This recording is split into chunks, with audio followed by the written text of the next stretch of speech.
The crystal chandelier above table 12 cast dancing shadows across Maya's dark skin as she balanced the heavy tray of Korean delicacies. The upscale restaurant hummed with the quiet conversations of Seoul's elite, but something felt wrong tonight. The air carried an electric tension that made the fine hairs on her arms stand up. She had worked at Moonlight Garden for 2 years, long enough to recognize the subtle signs of danger. The 3 men in dark suits at table 7 hadn't touched their food. Their eyes swept the room with practiced precision, lingering too long on the emergency exits.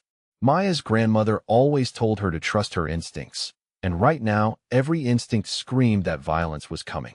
Jinwoo Kim sat at his usual corner table, his broad shoulders filling out his tailored black suit perfectly. His sharp jawline caught the ambient light as he leaned forward, speaking in low tones with his fiancée Sujin. Maya had served him dozens of times over the past few months, and she knew his habits. He always requested the same table, always ordered the same meal, and always treated the staff with unexpected kindness for a man of his reputation. Everyone in Seoul knew Jinwoo Kim controlled half the city's underground operations. What they didn't know was that beneath his cold exterior lived a man who remembered every server's name and tipped generously. Maya had seen him slip extra money to the kitchen staff when he thought no one was looking. Sujin's musical laugh drifted across the restaurant, but Maya noticed how the woman's eyes never quite met Jinwoo's gaze. Something about his fiancé had always bothered Maya, though she couldn't put her finger on what exactly. Tonight, Sujin kept glancing toward the men at table 7, her perfectly manicured fingers drumming against the white tablecloth in a nervous rhythm. As Maya approached their table with the evening's wine selection, she caught fragments of their conversation. Jinwoo was discussing plans for their upcoming wedding, his voice carrying a warmth that transformed his usually stern features. Sujin nodded and smiled, but Maya noticed the tightness around her eyes. Maya, you've been watching this unfold from your corner of the world, she thought to herself, wondering if viewers from different places might recognize these same warning signs. Whether you're watching from New York or Nashville, from Chicago or Charlotte, danger has a universal language that transcends borders. Share in the comments where you're tuning in from tonight. The man at table 7 closest to the kitchen entrance touched his earpiece and nodded once. Maya's blood turned to ice. She had grown up in neighborhoods where that gesture meant only one thing. Someone was about to die. Her hands trembled as she set the wine bottle on Jinwoo's table. He looked up at her with those impossibly dark eyes that seemed to see everything, and she made a decision that would change both their lives forever. Maya pulled the order pad from her apron pocket and scribbled quickly, "Your fiancé betrayed you. They're ready." She tore off the small piece of paper and placed it next to his water glass as she refilled it, her movements casual and practiced. Jinwoo frowned and picked up the note. Maya watched his face transform as he read the words. His eyes snapped to Sujin, then swept the restaurant with new awareness. The muscle in his jaw twitched as he spotted the armed men positioning themselves at strategic points throughout the dining room. Everything happened at once. Jinwoo's hand shot out to grab Sujin's wrist as he half rose from his chair, but she was already pulling away. The first gunshot shattered the evening's peace like breaking glass. Screams erupted from the other diners as they dove for cover behind overturned tables and chairs. Maya dropped her tray as bullets began flying. Jinwoo rolled sideways, toppling his chair as he drew a gun from inside his jacket. Sujin had vanished in the chaos, leaving behind only her diamond earrings scattered across the blood-stained tablecloth.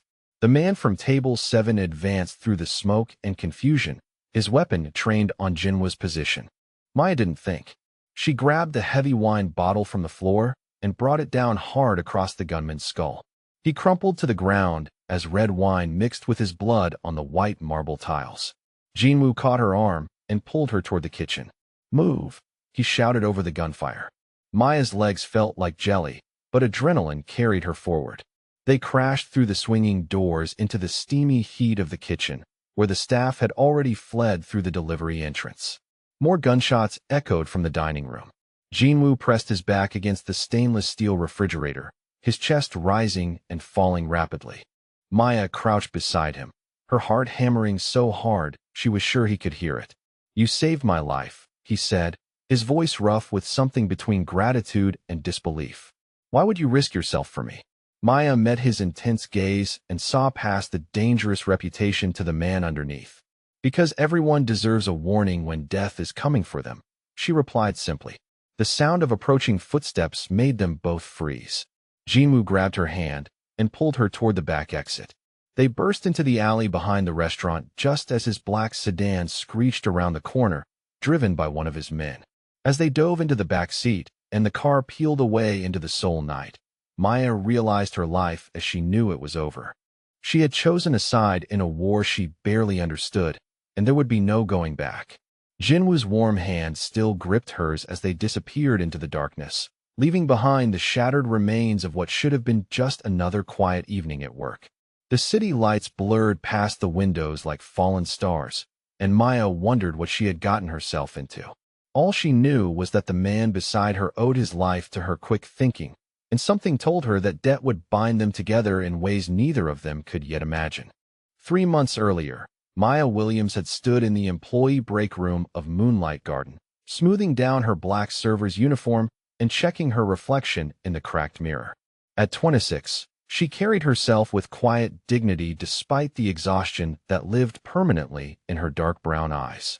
The double shifts at the restaurant barely covered her grandmother's medical bills, but she refused to let despair show on her face where customers might see it. Her grandmother Nora had raised her after her parents died in a car accident when Maya was 12. Now Nora lay in a hospital bed across town, her body slowly failing from kidney disease, while Maya worked herself to the bone trying to afford treatment that insurance wouldn't cover. Every tip, every extra shift, every smile forced through bone-deep weariness went toward keeping the woman who had saved her alive. Maya had learned to read people during her years in service. Customers revealed themselves in how they treated staff, in their body language, in the words they chose when they thought no one important was listening. The skill had served her well at Moonlight Garden, where Seoul's power players conducted business over expensive meals and carefully chose alliances. That Tuesday evening in March had seemed like any other until Jinwoo Kim walked through the restaurant's mahogany doors. Maya had heard the whispers about him from other staff members. The Kim family controlled shipping routes, construction contracts, and half the nightlife district. What they called legitimate business often blurred lines that others wouldn't dare cross. But the man who stood in the entrance looked nothing like the monster stories made him out to be. Tall and lean with intelligent dark eyes, he moved with controlled grace that spoke of careful training. His charcoal suit was perfectly tailored but understated. No flashy jewelry or obvious displays of wealth. Maya noticed how he nodded respectfully to the hostess and waited patiently to be seated despite clearly having the power to demand anything he wanted. Jinwoo had grown up knowing his life was never truly his own.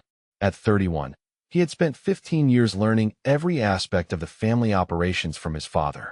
Power came with prices that others couldn't understand. Every friendship was suspect, every romance potentially a manipulation, every moment of happiness borrowed against future obligation. The loneliness had carved hollow spaces in his chest that he filled with work and responsibility. He told himself that duty to family and territory mattered more than personal desires. But late at night in his empty penthouse apartment, he sometimes wondered what it would feel like to be loved for who he was rather than what he controlled. The arrangement with Sujin Park had been negotiated like a business contract because that's exactly what it was. Her father controlled shipping routes through Busan that would give the Kim family access to international markets. In exchange, Jinwoo would marry his daughter, and their combined territories would make them untouchable. Sujin was beautiful, educated, and perfectly suited to be the wife of a powerful man. She understood the rules of their world and asked for nothing beyond luxury and status. She was also as cold as winter rain, and Jinwoo suspected she felt even less for him than he felt for her. Their engagement dinner had been held at Moonlight Garden because the restaurant's reputation for discretion made it ideal for sensitive conversations. Maya had been assigned to their table, and Jinwoo noticed immediately how she managed to be attentive without being intrusive. She anticipated needs before they were voiced and moved through her section with efficient grace. What struck him most was how she treated everyone the same. The kitchen staff, the busboys, the other servers, even the customers who spoke to her rudely all received the same professional courtesy. In Jinwoo's world, People's behavior toward others revealed their true character more than anything they said about themselves. During that first dinner, he had watched Maya defuse a tense situation when an intoxicated businessman grabbed her wrist and made inappropriate comments. She had remained calm and professional while firmly extracting herself from his grip, then seamlessly returned to serving other tables as if nothing had happened. The businessman's friends had been embarrassed enough to leave a substantial tip and ensure he caused no further trouble. Sujin had been discussing wedding venues and guest lists in her musical voice, but Jinwoo found his attention drifting to the composed young woman who somehow maintained her dignity while navigating the casual cruelties of service work. When Maya refilled his water glass, she moved with unconscious elegance that spoke of inner strength rather than performance. Over the following weeks, Jinwoo found himself returning to Moonlight Garden more frequently than business strictly required. He told himself it was because the food was exceptional and the private dining rooms were useful for meetings. He didn't examine too closely why he always requested the same section or why conversations with potential partners seemed less important than watching Maya work. She had a gift for making even the most demanding customers feel heard and valued. Jinwoo observed her listening patiently to an elderly woman's complaints about the temperature, then quietly arranging for her table to be moved to a warmer spot without making it seem like an imposition. Another evening, he watched her spend extra time explaining menu items to a foreign tourist who spoke little Korean, using gestures and simple words to ensure he felt welcome. Maya began to recognize Jinwoo as a regular customer, though she had no idea of his true identity beyond knowing he was clearly wealthy and important. She appreciated that he was unfailingly polite to staff and never made unreasonable demands. Unlike many of the restaurant's high-profile clients, he seemed to actually see the people serving him as human beings rather than invisible extensions of the furniture. Their first real conversation happened on a slow Thursday evening when Jinwoo was dining alone. Maya had noticed he looked more tired than usual, and when she brought his usual order of bulgogi and soju, she quietly included a small dish of her grandmother's homemade kimchi that she had brought from home. The unexpected kindness and the perfect balance of flavors in the kimchi caught Jinwoo off guard. When he complimented the dish, Maya explained that her grandmother had taught her the recipe, though she was too modest to mention that she had adjusted the seasoning specifically for his palate based on observations of his preferences. That simple gesture opened a door to careful conversations during the brief moments when Maya wasn't needed elsewhere. Jinwoo learned that she was studying for her nursing prerequisites through online courses during her few free hours. Maya discovered that despite his serious demeanor, he had a dry sense of humor and genuine curiosity about people's lives beyond their usefulness to him. Meanwhile, Sujin Park was conducting her own careful campaign. Beautiful and calculating in equal measure, she had accepted the arranged marriage because it positioned her perfectly to achieve her true ambitions. What her father and Jinwoo didn't know was that she had been secretly meeting with representatives from the Huang family, their primary rivals, for months before the engagement was even announced. The Huangs had made her a more attractive offer. If she could provide them with intelligence about Kim family operations and help eliminate Jinwoo at the right moment, she would become the wife of the Huang heir and eventually control an empire twice the size of what marriage to Jinwoo could provide. Sujin played her role flawlessly during public appearances and family dinners. She smiled appropriately, made intelligent conversation, and gave every impression of being a devoted fiancée. But her heart was as empty as a winter sky, and she viewed Jinwoo as nothing more than a stepping stone to greater power. During their engagement dinner at Moonlight Garden, Sujin had noticed Jinwoo's subtle attention to their server and filed the information away for potential future use. She was skilled at reading people's weaknesses, and she recognized the signs of a lonely man unconsciously drawn to genuine warmth. Maya remained unaware of the dangerous currents swirling around her as she focused on her grandmother's deteriorating condition and her own exhausting schedule. She worked double shifts whenever possible, attended online classes during breaks, and spent her few free hours at Nora's bedside. But she had begun looking forward to Jinwoo's visits in ways that worried her. There was something about his quiet intensity and unexpected gentleness that stirred feelings she couldn't afford to have. He was clearly from a different world, and she had learned long ago that crossing those boundaries led only to heartbreak. Still, when he asked thoughtful questions about her studies or remembered details from previous conversations, Maya felt seen in ways she hadn't experienced since her grandmother's illness began consuming all her energy. For brief moments during their careful exchanges, the weight of responsibility lifted from her shoulders, and she remembered what it felt like to simply be a young woman talking with an interesting man. Neither of them realized how closely they were being watched or how their growing connection would soon place them both at the center of a deadly game that had been set in motion long before they ever met. The first time Jinwoo saw Maya truly angry, it changed something fundamental in how he viewed her. It happened on a busy Friday evening when the restaurant was packed with Seoul's elite celebrating business deals and social connections. Maya had been training Minjun, a shy 18-year-old who had just started working at Moonlight Garden to help pay for his university fees. A table of loud businessmen in expensive suits had been drinking heavily and growing increasingly demanding throughout the evening. When Minjun accidentally spilled a few drops of water while refilling their glasses, the group's leader grabbed the young man's wrist hard enough to leave marks. "You clumsy fool," the man snarled, his alcohol-soaked breath making Minjun flinch. "Do you have any idea how much this shirt costs? Maybe we should make you pay for it." Maya appeared at the table so quickly it seemed like she had materialized from thin air. Her voice remained perfectly calm and professional, but Jinwoo noticed the steel that had entered her posture. "Sir, accidents happen even to the most experienced staff," Maya said smoothly as she gently but firmly guided Minjun away from the man's grip. "Let me personally ensure your evening continues without any further interruptions. Perhaps I could bring you our premium whiskey selection as an apology for the inconvenience." The businessman tried to maintain his aggressive stance, but Maya's composed confidence and the attention she had drawn from other diners made him reconsider. She had managed to defuse the situation while giving him a face-saving way to back down, all while protecting Minjun from further humiliation. Jinwoo watched from his corner table as Maya spent the rest of the evening subtly checking on the young server and offering quiet encouragement. She covered his mistakes without drawing attention to them and shared tips from her own experience about handling difficult customers. Her natural protectiveness reminded Jinwoo of his own younger sister, though Maya's strength came from compassion rather than the hard-edged pragmatism his family had taught him. After that night, Jinwoo began specifically requesting Maya's section whenever he dined at Moonlight Garden. The hostess, assuming it was because of Maya's excellent service, always accommodated his preferences. What started as professional admiration gradually evolved into something more complex as their brief conversations during quiet moments revealed unexpected depths in both of them. Maya's genuine curiosity about Korean culture surprised Jinwoo.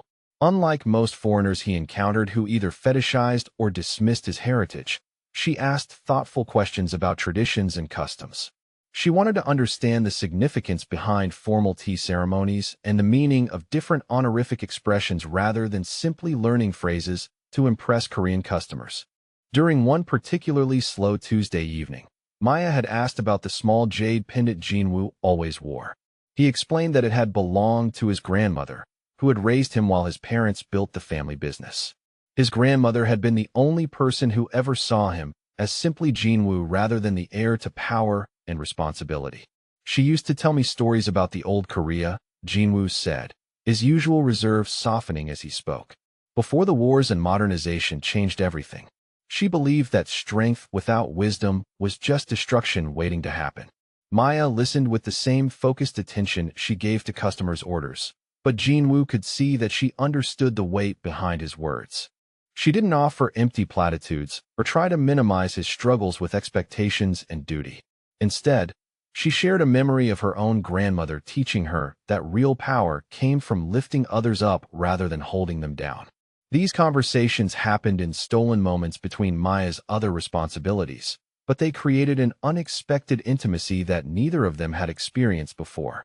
Jinwoo found himself looking forward to these brief exchanges more than important business meetings. For the first time in years, he had someone to talk to who wanted nothing from him except honest conversation. Maya began to see past Jinwoo's careful composure to the man underneath.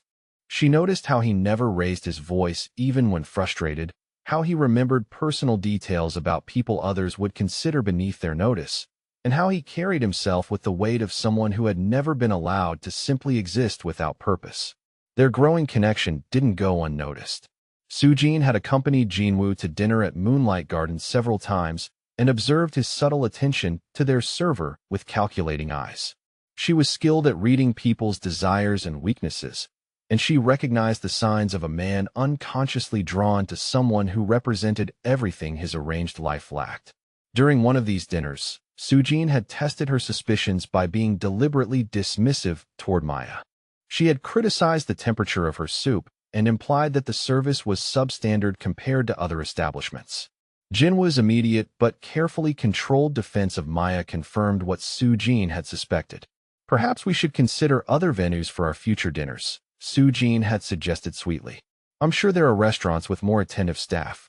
Jinwoo had politely but firmly disagreed, stating that Moonlight Garden service was consistently excellent. But Sujin caught the slight tightening around his eyes when she spoke dismissively about Maya, and she filed the information away for future use. Meanwhile, Maya was struggling with feelings she couldn't afford to have. Jinwoo's kindness and intelligence drew her to him in ways that terrified her. She had learned early in life that crossing social boundaries led only to heartbreak, and the gulf between a waitress supporting her sick grandmother and whatever Jinwoo truly was seemed impossible to bridge. But during quiet moments when he asked about her nursing studies or remembered to ask about her grandmother's health, Maya felt something awakening in her chest that had been dormant since her teenage years. The way Jinwoo looked at her when he thought she wasn't paying attention made her believe that maybe, for once, someone saw her as more than just a means to an end. One evening in late April, Maya was clearing tables after closing when she overheard Sujin on a phone call in the restaurant's private dining room. The woman was speaking in low, urgent tones, and something about her voice made Maya pause outside the door. "Everything is in place for next month," Sujin was saying. "He trusts me completely, and he has no idea what's coming. The meeting location has been confirmed, and your people will be in position. Just make sure it looks like a business dispute gone wrong. No one can trace it back to our arrangement." Maya's blood turned cold as she realized what she was hearing. The conversation continued with details about timing and logistics that made it clear this wasn't a business negotiation, but an assassination plot. When Sujin mentioned that the target would be eliminated during a dinner at his usual restaurant, Maya had to press her hand against the wall to steady herself. She managed to slip away before Sujin finished the call, but the knowledge sat like a stone in her stomach. Maya had no concrete proof of what she had heard, and who would believe a waitress making accusations against someone as elegant and connected as Sujin Park? More importantly, she still didn't fully understand who Jinwoo really was or why someone would want him dead. But as the days passed and Maya watched Jinwoo's genuine care for the people around him, she became increasingly convinced that whatever he was involved in, he didn't deserve to be murdered by the woman he was planning to marry. The moral weight of her knowledge pressed down on her like a physical burden. Maya found herself studying Jinwoo's face during his visits, looking for signs that he suspected anything. But he seemed genuinely happy when he spoke about wedding preparations, though she noticed that his joy seemed to come more from the idea of starting a family than from any particular feelings for his fiancée. "I've always wanted children," Jinwoo had confided during one of their brief conversations. "My grandmother used to say that a man's true legacy wasn't what he built, but who he raised to carry on after him." The sadness in his voice when he spoke about legacy made Maya's heart ache. She could see that despite his wealth and power, Jinwoo was fundamentally lonely. He was surrounded by people who wanted things from him, but had no one who simply wanted him to be happy. As May approached and the danger Sujin was orchestrating drew closer, Maya wrestled with impossible choices. Warning Jinwoo would mean revealing how much she had been paying attention to his life and possibly putting herself in danger. But staying silent would mean watching a good man walk unknowingly toward his death. The attraction between them had grown stronger despite both their efforts to maintain appropriate boundaries.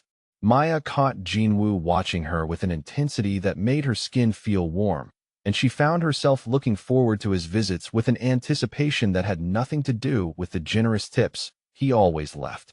During one particularly busy evening, Jinwoo had stayed late to avoid the crowd, and they had found themselves alone in his section as Maya finished her closing duties.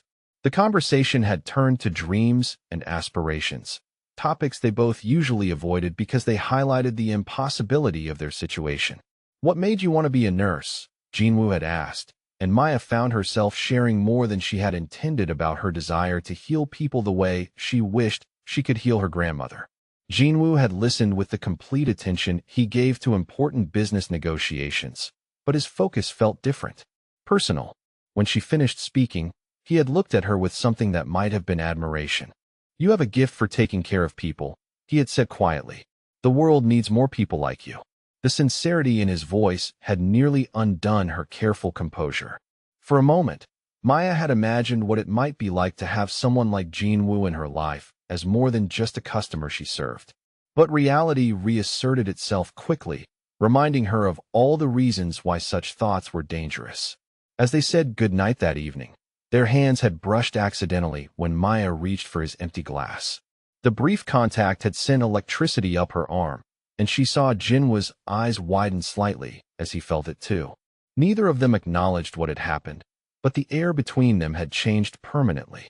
Maya walked home that night knowing that she was falling for a man whose world she didn't understand and whose life was in danger from someone he trusted completely.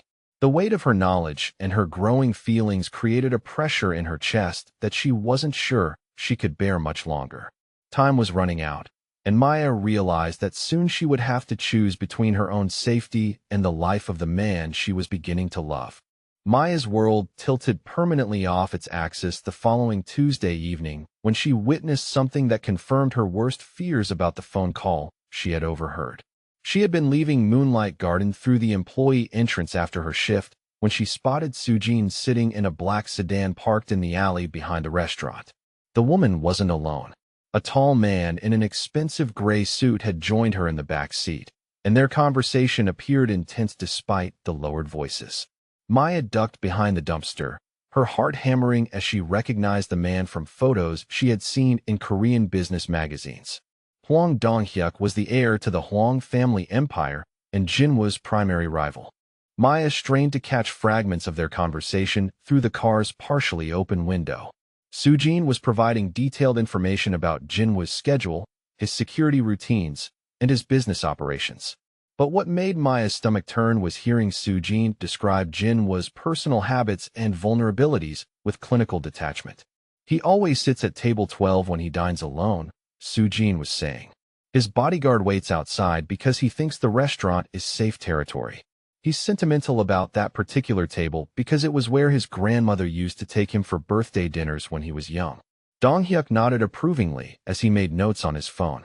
The assassination would happen during Jinwoo's regular Thursday dinner at Moonlight Garden. Sujin would ensure he arrived alone and unsuspecting, while Dong-hyuk's men would be positioned throughout the restaurant disguised as customers. The attack would look like a random robbery gone wrong, and no one would suspect his own fiancée had orchestrated his murder. Maya pressed herself deeper into the shadows as they discussed the timeline. In exactly 1 week, during what Jinwoo believed would be a quiet dinner with his fiancée, he would instead walk into a carefully planned execution. The betrayal was so complete and calculated that Maya felt sick thinking about how Jinwoo trusted Sujin enough to share his most private thoughts with her. After the conspirators drove away separately, Maya stood frozen in the alley for several minutes, processing what she had learned. The knowledge felt like carrying a live grenade that could explode at any moment.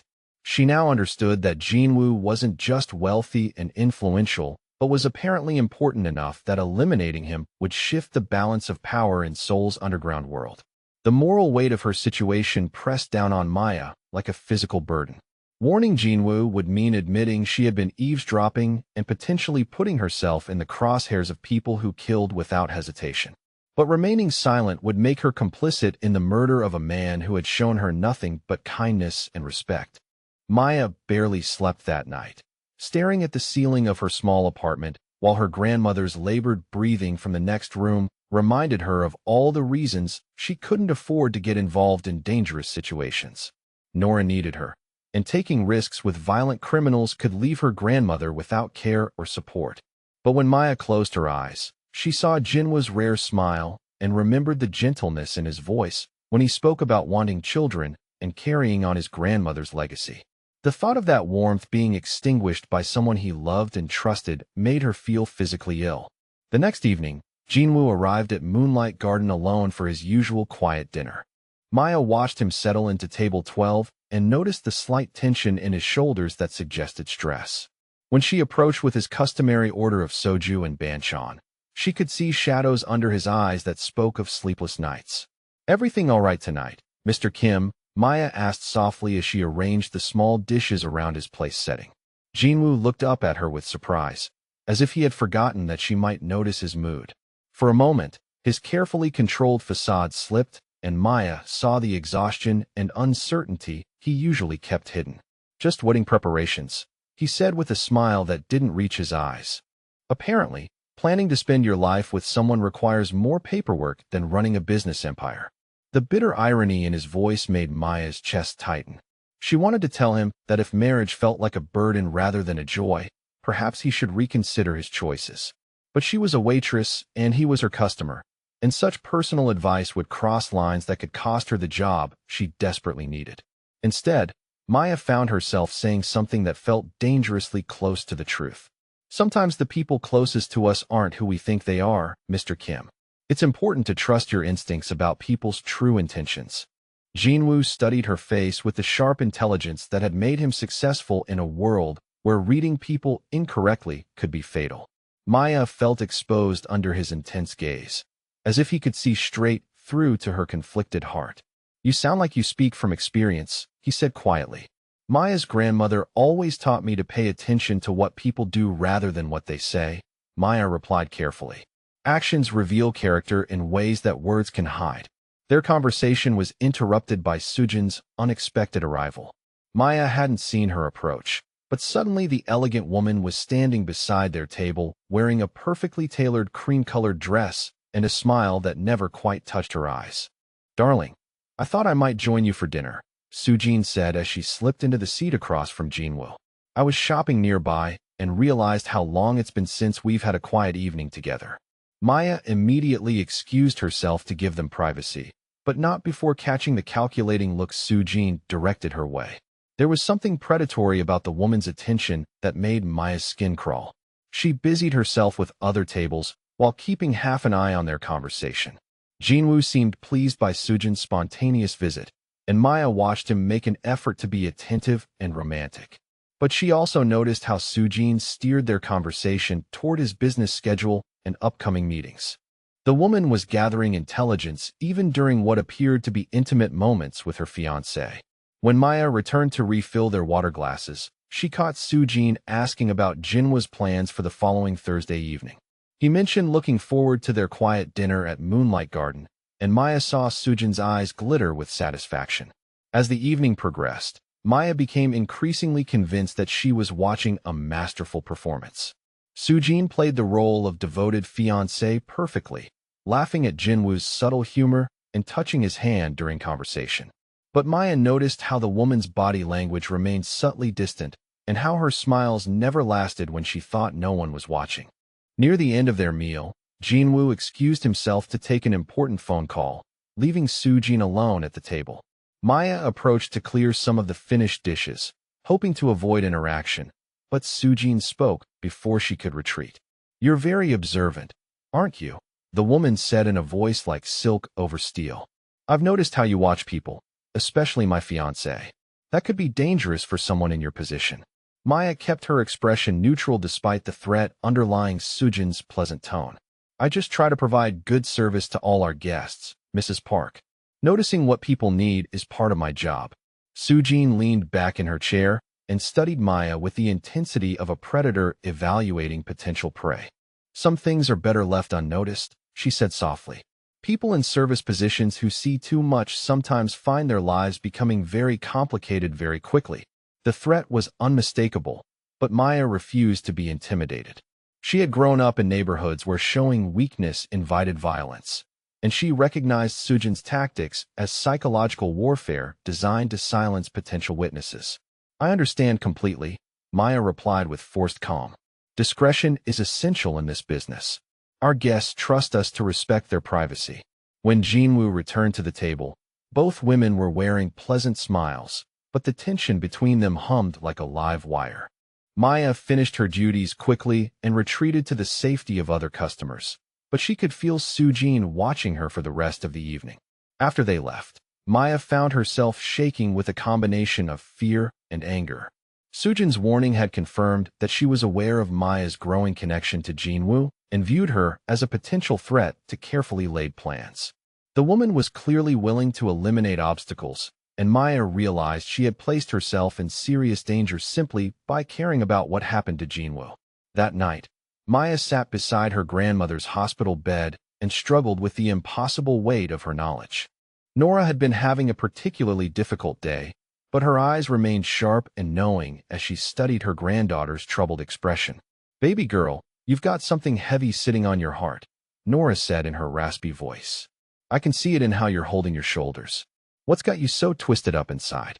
Maya had never been able to hide anything from her grandmother, but this situation felt too dangerous to share. Instead, she found herself asking a hypothetical question that felt uncomfortably close to her reality. "Grandma, what would you do if you knew someone was going to be hurt, but warning them might put you in danger too? What's the right choice when either action could have terrible consequences?" Nora was quiet for a long moment, her weathered hands smoothing the hospital blanket while she considered the question. Finally, she looked directly into Maya's eyes with the wisdom that came from surviving decades of difficult choices. "Maya, honey, I've seen enough of this world to know that evil only succeeds when good people decide their safety matters more than doing what's right. If you've got knowledge that could save someone's life, you can't let fear keep you silent. Your mama and daddy raised you to be brave, and I finished the job.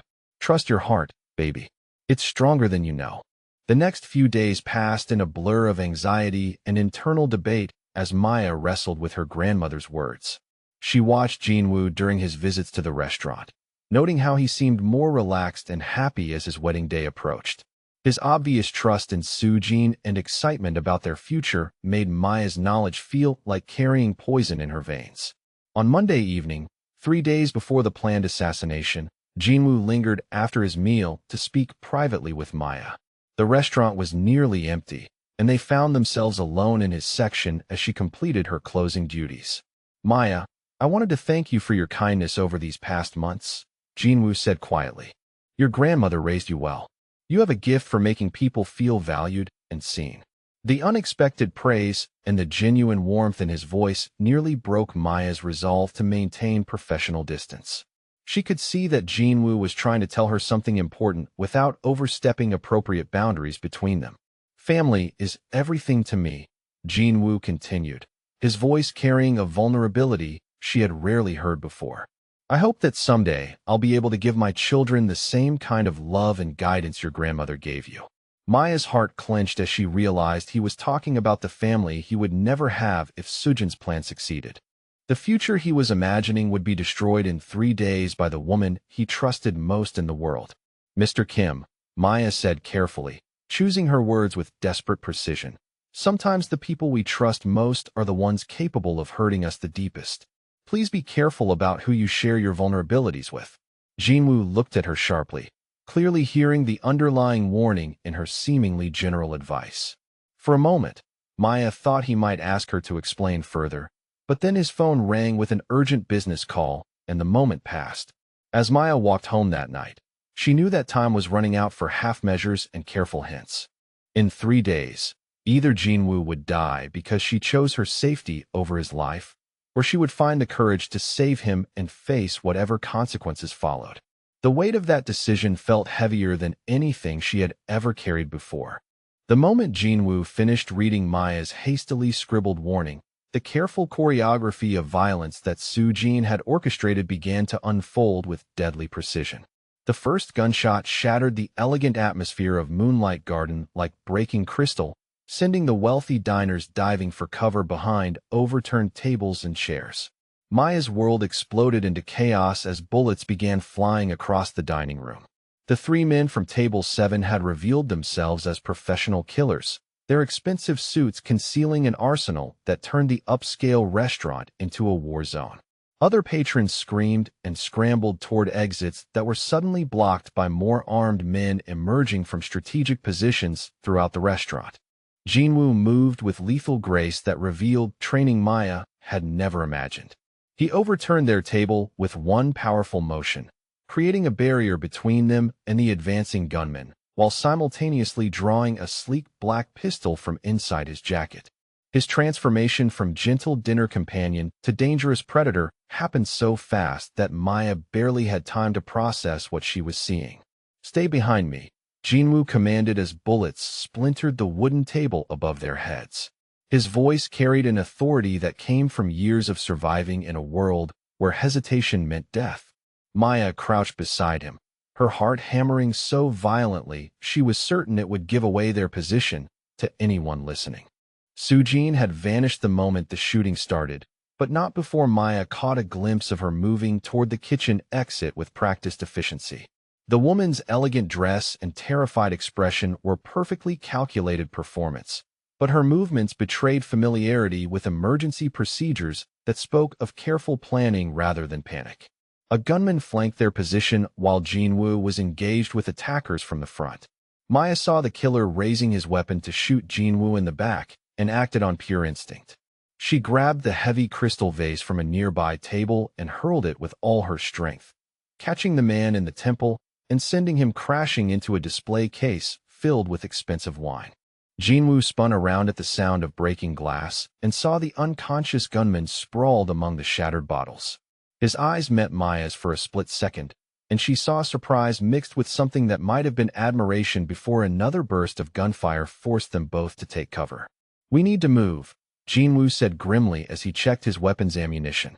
"They have us surrounded, and my security team doesn't know I'm here tonight." Maya's mind raced as she tried to remember the restaurant's layout from her 2 years of working there. The main exits were blocked, but she knew every service corridor and emergency route that the customers never saw. "The kitchen," she said urgently. "There's a service elevator that goes to the parking garage.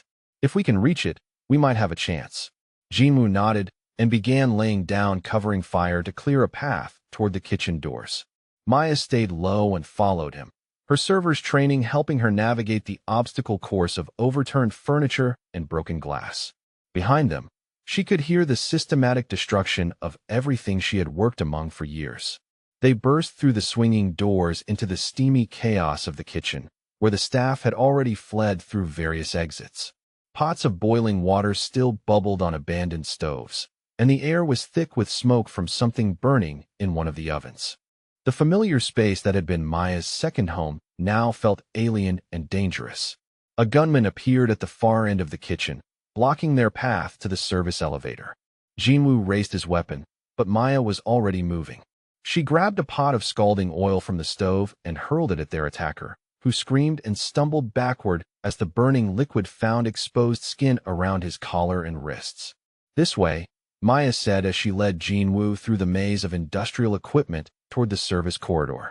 Her intimate knowledge of the restaurant's hidden spaces had become their lifeline, and she could see Jinwoo processing this new information about her capabilities with sharp intelligence.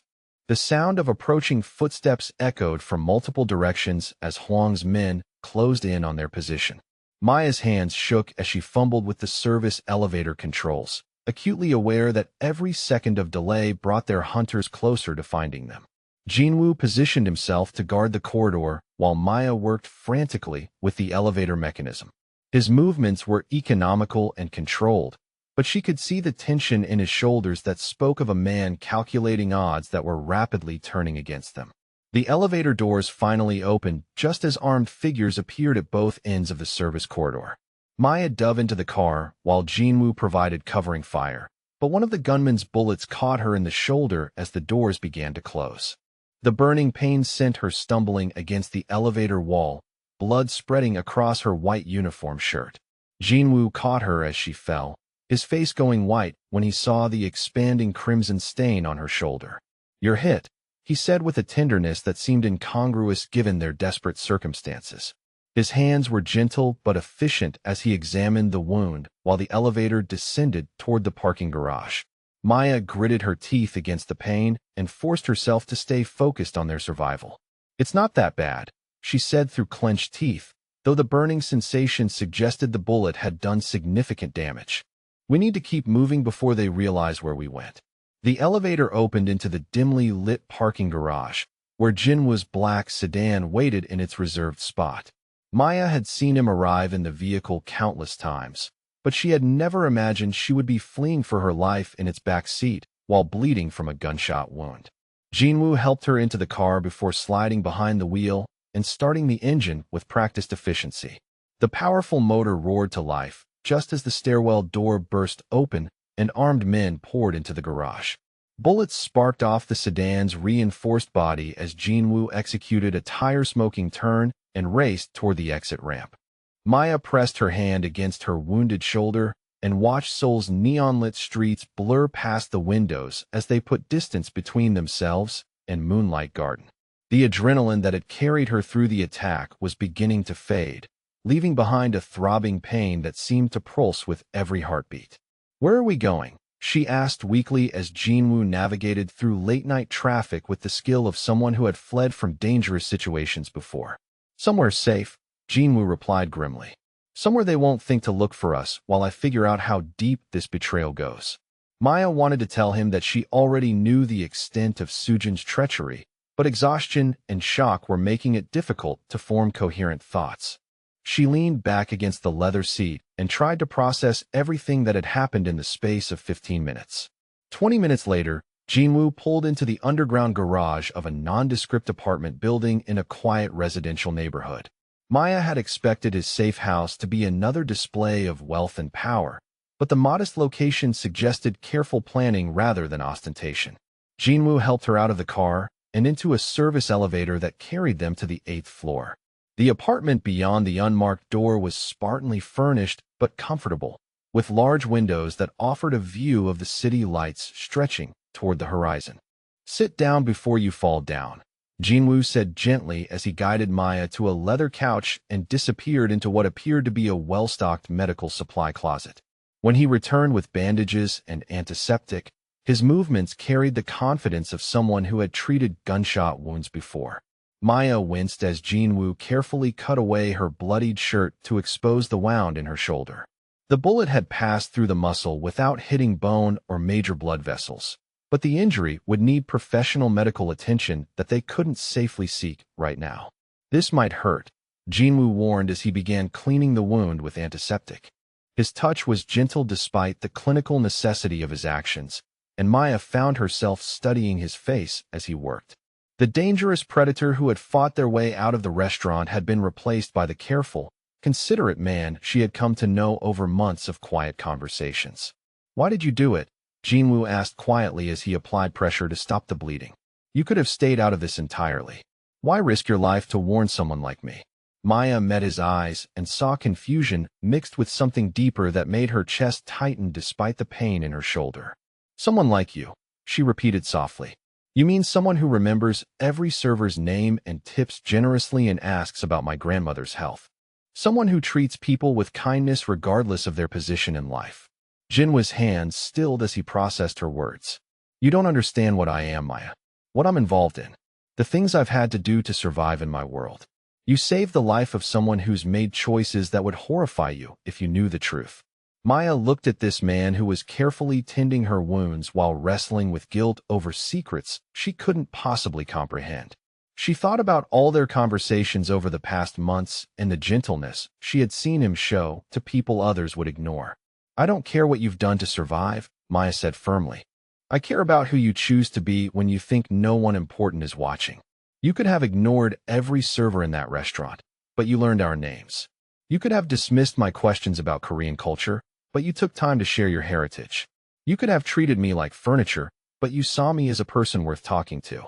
Jinwoo finished bandaging her shoulder in silence, but Maya could see the conflict playing across his features. When he spoke again, his voice carried a vulnerability that she had rarely heard before. "Sujin was everything my family wanted in a wife for me," he said quietly. "Beautiful, educated, from the right family with the right connections. I thought I was lucky to have someone who understood my responsibilities and expectations. But when I was with her, I felt like I was disappearing into a role rather than building a life. Maya reached out with her uninjured arm and touched Jinwoo's hand where it rested on the arm of the couch. The simple contact sent warmth up her arm despite everything they had endured. When I talked to you, Jinwoo continued, looking down at their joined hands, I felt like myself for the first time in years. You asked me about my grandmother's stories and my dreams for the future, not about my territory or my business arrangements. You saw Jinwoo the person instead of Jinwoo the heir. The raw honesty in his voice made Maya's heart ache for both of them. She understood now why Sujin had viewed her as a threat worth eliminating. Maya represented everything the other woman couldn't provide: genuine affection, honest conversation, and the possibility of love based on who Jinwoo truly was rather than what he could offer. We come from different worlds, Maya said softly, acknowledging the impossibility of their situation while unable to deny the connection that had brought them to this moment. Jinwoo lifted his eyes to meet hers, and Maya saw her own conflicted feelings reflected in his dark gaze. Maybe we do, he said quietly. But tonight you proved that the distance between our worlds isn't as important as I thought it was. You risked everything to save my life, and I can't pretend that doesn't change everything between us. The intensity of his words and the way he was looking at her made Maya's breath catch despite the pain in her shoulder. They sat in the quiet apartment surrounded by the evidence of violence and betrayal, but the space between them hummed with possibilities neither had dared to consider before tonight. Maya realized that whatever happened next, there would be no going back to their careful conversations across the safe distance of customer and server. The gunfire at Moonlight Garden had shattered more than just crystal and wood. It had destroyed the barriers they had built to protect themselves from wanting things they thought they couldn't have. As Seoul glittered beyond the windows and sirens wailed in the distance, Maya understood that saving Jinwoo's life had changed her own forever. 3 weeks after the night that changed everything, Maya stood in the bright corridor of Seoul National University Hospital, watching her grandmother take her first assisted steps since the surgery that had saved her life. Nora Williams moved slowly but steadily with the support of a physical therapist, her face radiant with joy that had been absent during the months of deteriorating health. The kidney transplant had been successful beyond all medical expectations, and the comprehensive treatment program that followed had given Nora a chance at years of healthy life that had seemed impossible just a month ago. Maya still found it difficult to believe that the nightmare scenario of losing her grandmother had transformed into this miracle of renewed hope. Jinwoo had arranged everything with a discretion that spoke of long experience in making problems disappear and dreams become reality. The medical bills that had seemed insurmountable were handled through a charitable foundation that left no trace back to him personally. The best doctors in Seoul had been quietly convinced to take on Nora's case as a professional challenge rather than a commercial transaction. "Baby girl, you've been glowing for weeks now," Nora said with a knowing smile as the therapist helped her back into the wheelchair. "Whatever's happening in your life, it agrees with you completely. You look like a woman who's finally found her place in the world." Maya felt warmth spread through her chest as she thought about how dramatically her circumstances had changed since that terrifying night at Moonlight Garden. The small apartment she now shared with her grandmother was in a safe neighborhood with easy access to the hospital and rehabilitation center. Her enrollment in the accelerated nursing program at Seoul National University had been expedited through connections she was learning not to question too closely. Most remarkably, she was working part-time at a community clinic that Jinwoo had quietly funded to provide free health care to immigrant families and working-class Koreans who couldn't afford private treatment. Maya's natural compassion and growing medical knowledge made her invaluable to patients who needed someone who understood both the clinical aspects of their care and the emotional weight of their struggles. The clinic work fulfilled Maya in ways that serving wealthy customers never had. She was finally using her gifts for healing and nurturing in ways that made a real difference in people's lives. Every patient she comforted and every family she helped navigate the complex healthcare system reminded her that Jinwoo's influence had given her the power to change lives just as he had changed hers. Jinwoo himself had undergone his own transformation in the weeks following Sujin's betrayal and arrest. The evidence Maya had helped gather about the conspiracy had provided law enforcement with enough ammunition to dismantle the rival Huang operation and expose the corruption that had made their assassination plot possible. With his primary competitors eliminated and his own organization restructured around more legitimate business interests, Jinwoo had stepped back from the violent aspects of his family's legacy while maintaining the protective influence that kept their territory stable. He was becoming the leader his grandmother had always believed he could be, balancing strength with wisdom in ways that honored her memory. Maya arrived at Jinwoo's penthouse apartment that evening carrying homemade kimchi and the Korean language textbooks that had become part of their daily routine. Learning his native language had become both a practical necessity and a labor of love, each new phrase bringing her deeper into the cultural heritage that shaped him. Jinwoo opened the door wearing jeans and a simple white t-shirt that made him look younger and more relaxed than she had ever seen him. The formal suits and careful composure that had defined his public persona had given way to genuine comfort in his own skin. Maya loved seeing him this way, unguarded and present in ways that their early conversations across restaurant tables had only hinted at. "Your pronunciation is getting much better," Jinwoo said warmly as Maya practiced the traditional greeting she had been working on. "My grandmother would have loved hearing Korean spoken with such respect and dedication by someone who honors our customs." They had been learning about each other's backgrounds with the intensity of people making up for lost time. Jinwoo had accompanied Maya to her grandmother's bedside to formally introduce himself and ask permission to court her granddaughter. The conversation between him and Nora had lasted 2 hours and covered everything from his family history to his intentions for the future. "That boy's got a good heart underneath all that careful control," Nora had told Maya afterward. "He looks at you like you hung the moon. But more importantly, he listens when you talk about your dreams. A man who supports your goals instead of trying to change them is worth holding on to." Tonight, Jinwoo had prepared a traditional Korean meal that represented several hours of work and consultation with his family's longtime housekeeper. Maya appreciated the effort he put into sharing his culture with her, just as she had begun teaching him about her own heritage through music, literature, and the stories her grandmother told about their family's history. They ate by candlelight at the small table in Jinwoo's kitchen rather than the formal dining room, creating an intimacy that felt both domestic and romantic. Maya loved these quiet evenings when they could simply be together without the weight of their complicated circumstances intruding on their growing connection. After dinner, they settled on the couch with tea and the photo albums that Jinwoo had recently retrieved from his family's storage. Maya curled against his side with her head resting on his shoulder as he shared memories of his childhood and the grandmother who had shaped his values. "She taught me that real power isn't about making people afraid of you," Jinwoo said softly as he showed Maya a photograph of himself as a 7-year-old boy standing beside a tiny elderly woman with fierce, intelligent eyes. "She used to say that anyone could destroy things, but it took real strength to build something that would last beyond your own lifetime." Maya studied the picture and saw the seeds of the man Jinwoo had become in that serious little boy's expression. His grandmother's influence had given him the moral foundation that allowed him to transform his inheritance from a legacy of violence into something that could honor both his family's strength and his own conscience. "I wish I could have met her," Maya said, tracing her finger along the edge of the photograph. "She sounds like the kind of woman who changed the world just by being in it." Jinwoo turned to look at her with an intensity that made Maya's breath catch. "She would have loved you," he said with quiet certainty. "You have the same gift for seeing the best in people and bringing it out of them. You make me want to be the man she always believed I could become." The sincerity in his voice and the way he was looking at her made Maya's heart race despite the peaceful domesticity of their evening together. Over the past 3 weeks, their relationship had deepened beyond anything she had imagined possible when she was simply a waitress serving his table.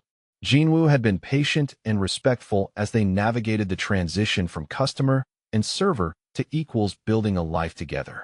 He never made her feel like a charity case or a novelty, and he consistently sought her opinions on decisions that would affect both their futures. Maya felt valued and cherished in ways that had nothing to do with gratitude or obligation. "I've been thinking about something," Jinwoo said as he set down his teacup and turned to face her fully on the couch. "The clinic has been so successful that we could expand it into a full community health center. With your nursing degree and my resources, we could create something that would serve families throughout the city." Maya felt excitement building in her chest, as she considered the possibilities. A community health center could provide comprehensive care to people who currently had nowhere to turn when medical emergencies arose. They could offer prenatal care, mental health services, and preventive medicine that would improve countless lives. You're talking about changing the entire healthcare landscape for working families, Maya said wonderingly. That's not just a business investment.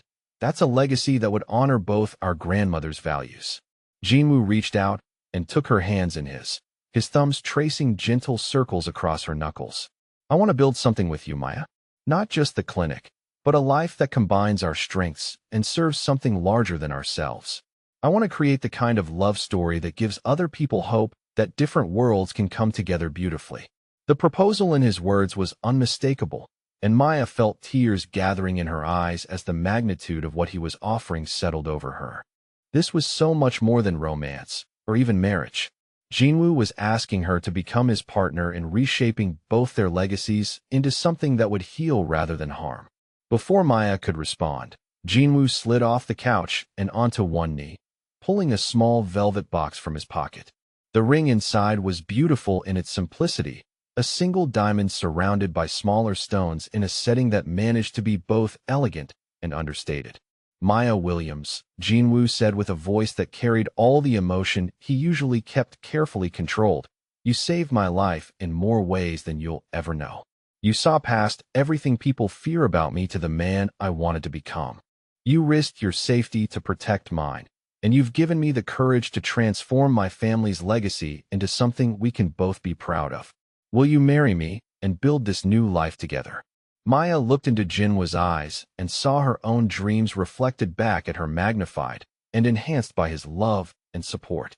The waitress who had worked double shifts to pay for her grandmother's medical care had evolved into a woman with the power to heal communities and bridge worlds. Yes, Maya whispered, and then louder, yes, I'll marry you and build something beautiful with you.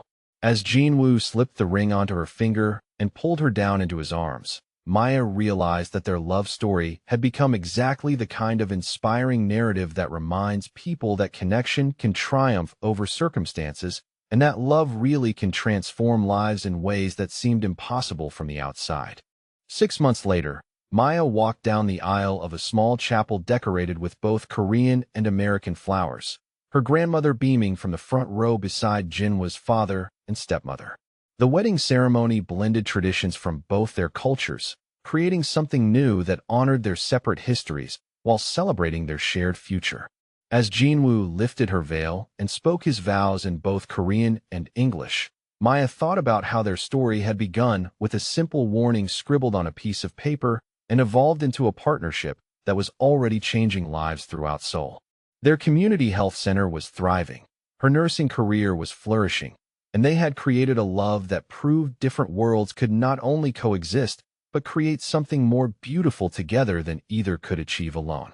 When Jinwoo kissed her as his wife, Maya felt the last traces of the frightened waitress she had been dissolved completely. She was now a woman who had found her calling, her love, and her place in a story that she and Jinwoo would spend the rest of their lives writing together. Later, as they danced to music that blended Korean traditional melodies with contemporary American rhythms, Maya caught sight of the faces around them. Friends, family members, and colleagues from both their worlds had come together to celebrate a union that represented hope and possibility for everyone who believed that love could overcome any obstacle. Love stories like theirs don't happen every day, and Maya found herself wondering about the people who might be listening to their journey unfold.